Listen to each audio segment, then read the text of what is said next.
ధర్మస్థలిలో ఎంతో మందిని నేను పాతి పెట్టేశాను. ధర్మస్థలిలో బట్టలు లేని వివస్త్రలుగా ఉన్న మహిళలను తీసుకొచ్చి నాకు ఇస్తే, ఇదిగో ఇక్కడే పాతేశా, ఇక్కడ కొన్ని పాతేశా. కొంతమంది పురుషులను కూడా తీసుకొచ్చి ఇచ్చారు, వాళ్ళందరినీ ఇక్కడ పాతేశా. మీరు తవ్వితే ఈ ప్రదేశంలో, ఈ నేత్రావతి నది ఒడ్డున తవ్వితే ఎన్నో శవాలు బయటకు వస్తాయి. 1994 నుంచి 2014 వరకు నేను ఇదిగో ఇక్కడే పాతి పెట్టేశా. ఇప్పుడు ఈ కేసులో న్యాయం జరగాలి అంటే ప్రభుత్వం ఇక్కడ తవ్వకాలు జరిపిస్తే ఎన్నో శవాలు ఇప్పుడు బయటకు వచ్చే అవకాశం ఉంది. వందలాది మహిళలను, పురుషులను, మైనర్లను నేను ఇక్కడే పాతి పెట్టేశా. అదిగో ఆ నేత్రావతి నది వాళ్ళు చంపేసిన రక్తపు మరకలతో ఈ నేత్రావతి నది ఒడ్డి తడిచింది. మరి ఇప్పుడు ఎముకలు ఉంటాయో లేదో నాకు తెలియదు. ఇదిగో ఈ కవర్లో కొన్ని ఎముకలు, మీరు నమ్మకం కోసం నేను కొన్ని ఎముకలు తీసుకొచ్చాను. ఇవి చూసిన తర్వాత మీరు ఇక్కడ తవ్వకాలు జరిపితే ఆ ప్రదేశంలో చాలా మంది వివరాలు తెలుసుకునే అవకాశం ఉంటుంది. ఇక్కడ తవ్వండి, ఇక్కడ లేవా? ఇక్కడ అవును, 11వ నెంబర్ సైట్లో 11 అడుగడుగు ఆ కొండగట్టునే నేను పాతాను. 13వ నెంబర్ సైట్లో నేను పాతాను. 13లో చాలా బోన్స్ దొరికే అవకాశం ఉంటుంది, పుర్రెలు దొరికే అవకాశం ఉంటుంది. న్యాయం జరగాలి అంటే ప్రభుత్వం ఇక్కడ తవ్వకాలు జరపాల్సిందే. నాకు బాగా గుర్తుంది, నేను ఈ విషయాన్ని బయట ప్రపంచానికి చెబుదామని అనుకుంటే నన్ను కూడా చంపేస్తానని అన్నారు. ప్రాణ భయంతో నేను వాళ్ళు చెప్పినట్టే చేశాను. ఈ చేతులతో వాళ్ళు తీసుకొచ్చి ఇచ్చిన బాడీస్ని ఇదిగో ఇక్కడే పాతేశాను. వాళ్ళని క్రూరంగా చంపేశారు, అఘాయిత్యాలు చేసి చంపేశారు. వాళ్ళ ఒంటిపైన ఎన్నో గాయాలు ఉన్నాయి. ఆ గాయాలు చూసి నా మనసు చలించిపోయింది. నేను ఈ విషయాన్ని ప్రభుత్వానికి చెప్పాలని అనుకున్నాను, కానీ ఆ విషయం చెబితే నన్ను చంపేస్తానని బెదిరించడంతో నేను చెప్పలేకపోతే, ఇక్కడ తవ్వండి, దొరుకుతాయి, ఖచ్చితంగా ఇక్కడ దొరుకుతాయి, ఇదిగో ఈ గోతులో దొరకవచ్చు, ఈ సైట్ నెంబర్లో దొరకవచ్చు, ఇక్కడ తవ్వండి అని చెప్పిన ఆ ముసుగు వీరుడి మాటలు విని సిట్ని వేసింది కర్ణాటక ప్రభుత్వం. మరి ఇప్పుడు అక్కడ తవ్వకాలు జరుగుతూ ఉన్నాయి. కేవలం ఇప్పటి వరకు ఒక 5 బాడీస్ మాత్రమే దొరికాయి. ఇప్పుడు ధర్మస్థలి కేసులో ఏం జరగబోతోంది? ధర్మస్థలి కేసు క్లోజ్ అయిపోతుందా? లేదు, అక్కడ ఎంతో మందిని చిత్రహింసలకు గురి చేసి వందలాది మందిని చంపేశారు అని ఆ పారిశుద్ధ్య కార్మికుడు చెబుతున్న మాటల్ని ఇప్పటికీ చాలా మంది నమ్ముతూ ఉన్నారు. ఇలాంటి ముసుగులో మనకి కనిపిస్తున్న ఆ పారిశుద్ధ్య కార్మికుడు చెబుతున్న మాటల్ని చాలా మంది నమ్ముతూ ఉన్నారు. ఈ ముసుగులోనే, ఇలాంటి ముసుగులోనే అతను అక్కడ మనకి కనిపిస్తూ ఉన్నాడు. వారం రోజుల నుంచి అక్కడ తవ్వకాలు జరుగుతూ ఉన్నాయి.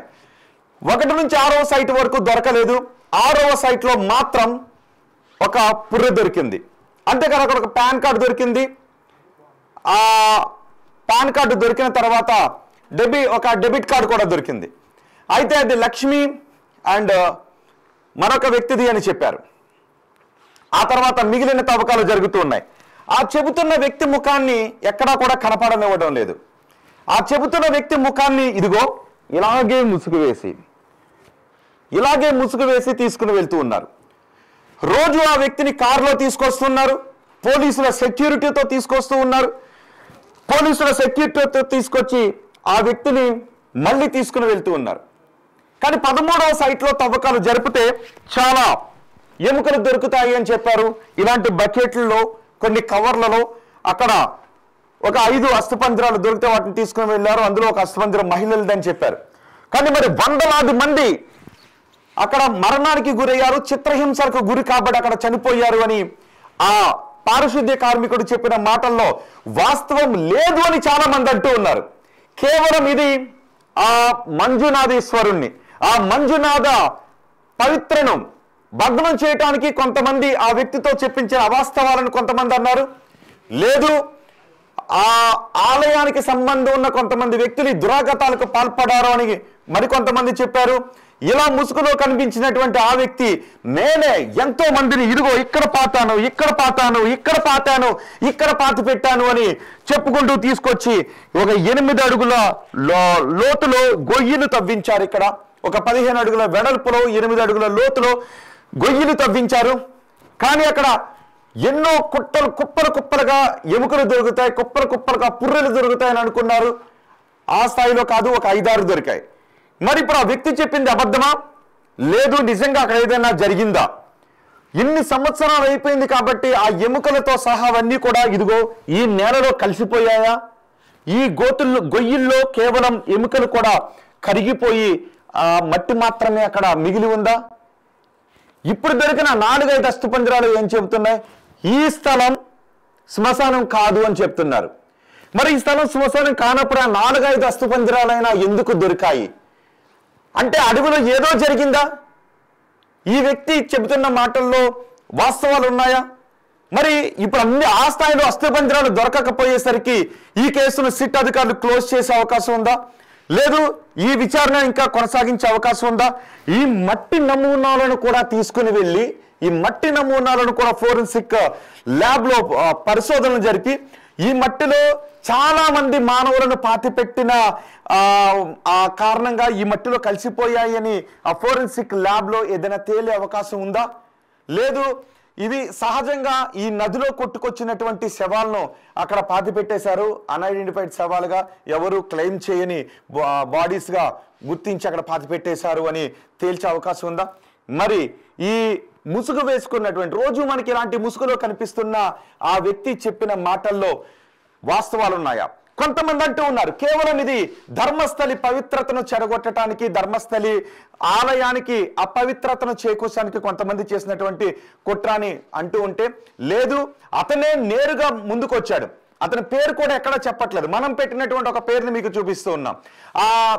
ఆ వ్యక్తి చేత కొంతమంది చెప్పిస్తున్నారు అంటే లేదు. అదిగో చూడండి ఒకసారి, అదిగో ఆ బకెట్లో మీకు కనిపిస్తుంది కదా, అక్కడ బకెట్లో కనిపిస్తుంది కదా, ఆ బకెట్లో ఒక పుర్రె కూడా మనకి కనిపించింది.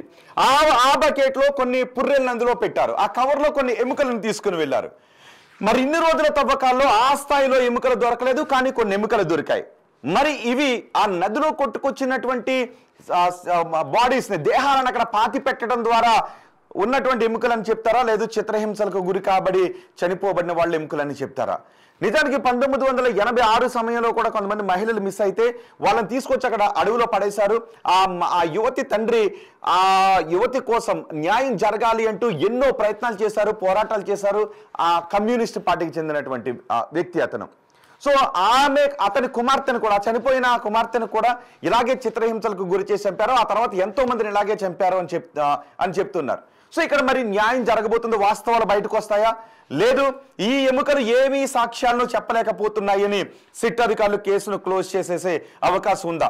మీరేమనుకుంటున్నారు ధర్మస్థలి గురించి? మీ అభిప్రాయాన్ని కమెంట్ బాక్స్లో తెలియచేయండి. ఆ ముసుగు వేసుకున్న వ్యక్తి చెప్పిన మాటలో వాస్తవాలు ఉన్నాయని అనుకుంటూ ఉన్నారా? మరి ఆ స్థాయిలో వందలాది శవాలు దొరకలేదు కాబట్టి, ఆ ముసుగు వేసుకున్న వ్యక్తి ముఖం కూడా ఎప్పటికీ తెలియలేదు కాబట్టి ఎవరు అతన్ని పంపించి ధర్మస్థలి పవిత్రతను చెడగొట్టే ప్రయత్నం చేశారని మీరు అనుకుంటూ ఉన్నారా? నిజంగానే నేత్రావతి నది ఎంతో మంది అభాగ్యుల రక్తంతో తడిచింది. అక్కడ ఉన్నటువంటి ఆ కొండల గుట్టలు అభాగ్యుల ఆర్తనాదాలతో మారుమోగి వాళ్ళ ఊపిరి ఆగిపోవడాన్ని ఆ సాక్ష్యాలుగా నిలుస్తున్నాయని మీరు అనుకుంటున్నారా? మీ అభిప్రాయాన్ని కమెంట్ బాక్స్ లో తెలియచేయండి. ఇంకా తవ్వకాలు జరుగుతున్నాయి. ఈ రోజు ఏం చెప్పాడు, 11వ సైట్ దగ్గరకు వచ్చిన తర్వాత 11వ సైట్ దగ్గర కూడా ఏమీ కనిపించలేదు, బాడీస్ ఏమీ కనిపించలేదు.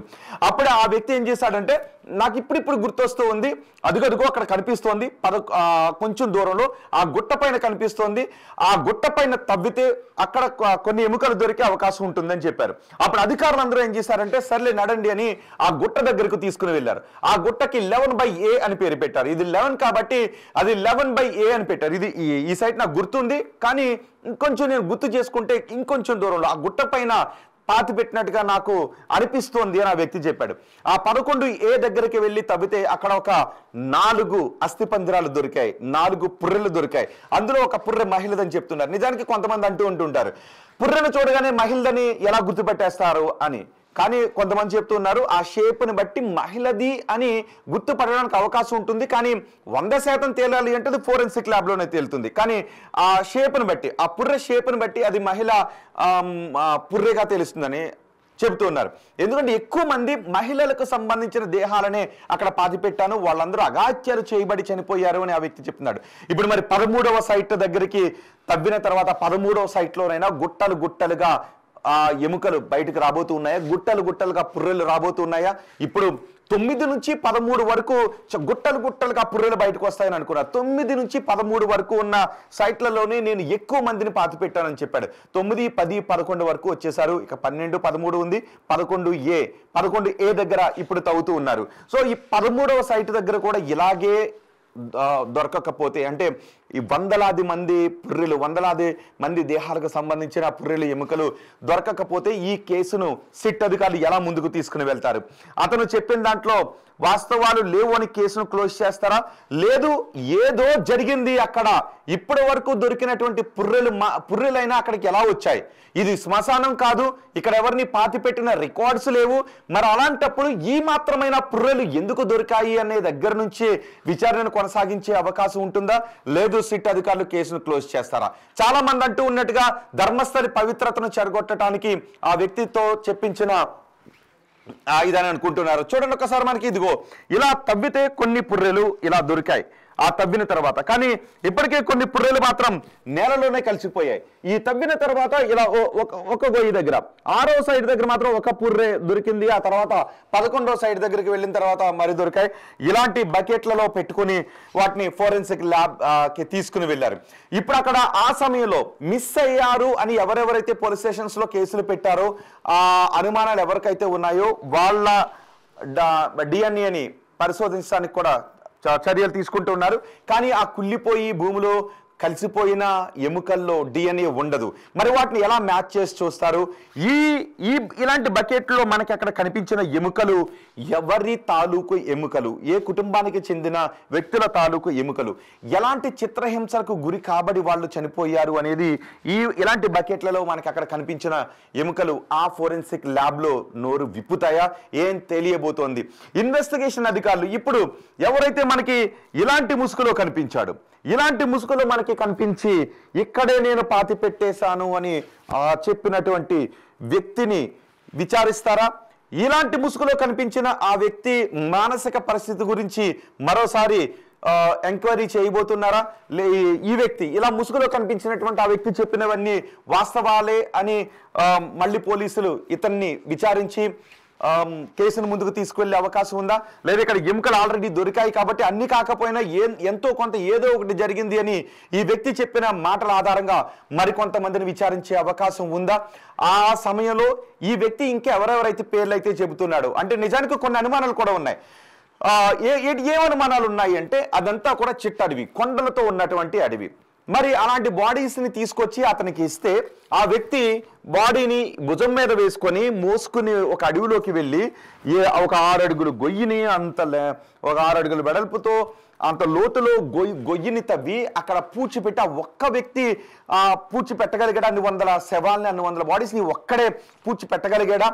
ఆ కొండలు అడవుల్లో నుంచి ఎలా తీసుకుని వెళ్ళాడు? మరి తను చెబుతున్న దాంట్లో వాస్తవం ఉందా అనే డౌట్స్ కూడా వస్తున్నాయి. కొన్ని ఇయర్స్ పాటు వందలాది మందిని ఇలా చంపేస్తే ఒక్క విషయం కూడా బయటకు రాలేదు, ఒక్క ముక్క కూడా వ్యక్తి ఎవరికి చెప్పలేదా? అన్నాళ్ళు ఇతను ఎవరికి పక్కింటోళ్ళకో, పొరిగింటోళ్ళకో, స్నేహితులకో, చుట్టాలకో, ఇంకెవరికో చెప్పకుండా అంత ఎలా దాచగలిగాడు? అంతమంది మిస్ అయిపోతూ ఉంటే ఆ రోజుల్లో మరి ఎవరో పట్టించుకోలేదా? ఇలాంటి డౌట్స్ కూడా వస్తూ ఉన్నాయి. అంటే ఆ వ్యక్తి చెబుతున్న దాంట్లో ఏదో అవాస్తవం ఉంది అనే అనుమానాలను కూడా కొంతమంది వ్యక్తం చేస్తున్నారు. మరి ఇప్పటి వరకు ఆ వ్యక్తి ఎప్పుడైతే ముందుకొచ్చి నేను వందలాది మందిని ఇక్కడ పాతేశాను అని ముసుగేసుకుని అధికారుల ముందుకు, కోర్టు ముందుకు వచ్చి చెప్పాడు, ఆ రోజు నుంచి ఈ రోజు వరకు జరుగుతున్న మొత్తం ప్రొసీజర్ అంతా కూడా మీరు చూశారు, తవ్వకాలను కూడా చూశారు. కాబట్టి ఇప్పుడు ఈ వ్యక్తి ధర్మస్థలి ప్రతిష్టను దెబ్బతీయటానికి వచ్చిన వ్యక్తిని అనుకుంటూ ఉన్నారా? లేదు, వందలాది మందిని నిజంగానే అఘాయిత్యాలకు గురి చేసి, చిత్రహింసలకు గురి చేసి చంపేస్తే పాతి పెట్టిన వ్యక్తిగా అతను నిజమే చెబుతున్నాడు అని మీరు అనుకుంటూ ఉన్నారా? మీ అభిప్రాయం కామెంట్ బాక్స్లో తెలియచేయండి. అన్ని శవాలు దొరకలేదు కాబట్టి ఈ కేసును సిట్ అధికారులు క్లోజ్ చేసే అవకాశం ఉంటుందా? లేదు, మరి ఇందులోకి సిబిఐ కూడా రంగప్రవేశం చేసే అవకాశం ఉంటుందా? సిబిఐ విచారణ కూడా కోరే అవకాశం ఉంటుంది. ఎందుకంటే అతను చూపించిన దాంట్లో కొన్ని బాడీస్ దొరికాయి కాబట్టి వందలాది మందిని చంపేశారని అంటున్నాడు. కాబట్టి ఇప్పటికీ కొంతమంది కుటుంబ సభ్యులు అక్కడ మిస్ అయ్యారు అని ఆరోపిస్తూ ఇప్పటికీ న్యాయ పోరాటం చేస్తూ ఉన్నారు. కాబట్టి ఎంతో కొంత ప్రైమా ఫేసి కనిపిస్తోంది. కాబట్టి దీనిలోకి ఉన్నత దర్యాప్తు సంస్థలు, కేంద్ర దర్యాప్తు సంస్థ ఇన్వాల్వ్ అయ్యే అవకాశం ఏమైనా ఉంటుందా, అందుకు సంబంధించిన ప్రయత్నాలు జరుగుతాయి అని. చూడండి, ముందే ఏమనుకున్నారు అంటే ఇలాంటి గోతుల్లో ఇలా కుప్పలు కుప్పలుగా, మీకు ముందు చూశారు కదా, అలా కుప్పలు కుప్పలుగా ఎముకలు దొరుకుతాయి అని. పదే పదే మళ్ళీ మనం ఎముకలు చూపిస్తే యూట్యూబ్ గైడ్లైన్స్ కూడా వచ్చే అవకాశం ఉంటుందేమో, ఒకసారి మనం దాని గురించి కూడా ఆలోచించాలి. సో ఇది అందుకే అంటున్న గ్రాఫిక్స్లోనే మీకు చూపిస్తున్నాం, గ్రాఫిక్స్ రూపంలో మీకు చూపిస్తున్నాం. చూడండి, ఒకసారి ఇలా దొరుకుతాయని అనుకున్నారు. ఇప్పుడు మనకి 5 పుర్రెలు ఎముకలు మనకి అక్కడ కనిపిస్తున్నాయి, ఇవి మాత్రమే అక్కడ దొరికాయి. ఇలాంటి ఎముకలు, ఇలాంటి పుర్రెలు వందలాది దొరుకుతాయని అనుకున్నారు, కానీ 5 మాత్రమే దొరికాయి. మరి 13వ సైట్లో ఏమన్నా దొరకబోతూ ఉన్నాయా? 13వ సైట్లో తవ్వకాలు మొదలు పెట్టిన తర్వాత ఏం తేలబోతోంది అన్నది ఇప్పుడు ఉత్కంఠగా మారింది. సో మీరేమనుకుంటూ ఉన్నారు? ఆ నల్లటి ముసుగు, ఇలాంటి నల్లటి ముసుగు వేసుకుని పోలీసు వ్యాన్లో వస్తున్నటువంటి ఆ వ్యక్తి చెప్పిన మాటలు ఎవరో ప్రేరేపిస్తే ధర్మస్థలి ప్రతిష్టను మంటగలపడానికి వచ్చిన వ్యక్తి మాటలనుకుంటూ ఉన్నారా, లేదు నిజంగానే అతను పాతి పెట్టాడు అని మీరు అనుకుంటూ ఉన్నారా? మీ అభిప్రాయం తెలియచేయండి. మరి పోలీసులు కూడా ఏం తెలుస్తారో చూద్దాం. మొత్తానికి సిట్ విచారణను ముందుకు సాగిస్తారా? ఏమీ దొరకలేదు, అనుమానాస్పదంగా ఏమీ దొరకలేదు, సరైన సాక్ష్యాలు లేవు అని ఈ కేసును క్లోజ్ చేస్తారా? ఇప్పటికీ ధర్మస్థల మిస్టరీగానే ఉంది. మరి ఈ ధర్మస్థల ఎప్పటికీ మిస్టరీగానే ఉండిపోతుందా ఆ వ్యక్తి చెప్పిన మాటల నేపథ్యంలో? లేదు, ఇదంతా ఆ వ్యక్తి ఏదో ఆలోచనలో ఉండి సరైనటువంటి స్థిమితం లేకుండా చెప్పినటువంటి మాటలు అని ఏమన్నా అనే అవకాశం ఉంటుందా? ఎందుకంటే నిజానికి ఆ వ్యక్తి చెప్పిన తర్వాత తొలితే ఆ వ్యక్తికి పరీక్షలు చేయించిన తర్వాత మాత్రమే ఈ వ్యక్తి మెంటల్లీ ఫిట్గా ఉన్నాడా అని పరీక్షలు చేయించిన తర్వాత మాత్రమే తవ్వకాలకి విచారణకి ముందుకు వెళ్ళే అవకాశం ఉంటుంది. కాబట్టి తవ్వకాలు, విచారణ, సిట్టు వేయటం ఇవన్నీ జరిగాయి అంటే సో ఆ వ్యక్తి మానసిక పరిస్థితి గురించి కూడా పరీక్షలు జరిపిన తర్వాత మాత్రమే ఆ వ్యక్తికి ముసుగు వేసి అడవిలోకి తీసుకువెళ్ళి అక్కడ తవ్వకాలు జరుపుతున్నారు. మరి చూద్దాం, ధర్మస్థలిలో 13వ సైట్ కూడా తవ్విన తర్వాత పెద్దగా అంటే వాళ్ళు అనుకున్న స్థాయిలో వందలాదిగా అక్కడ పుర్రెలు దొరకలేదు. కేవలం 5-6 మహా అయితే 10 లోపు మాత్రమే అక్కడ పుర్రెలు దొరికే అవకాశం ఉంటుంది. ఆ 10 పుర్రెలతోనూ విచారణ కొనసాగిస్తారా, మరి కేసును క్లోజ్ చేస్తారా? మీ అభిప్రాయం కామెంట్ బాక్స్లో తెలియజేయండి.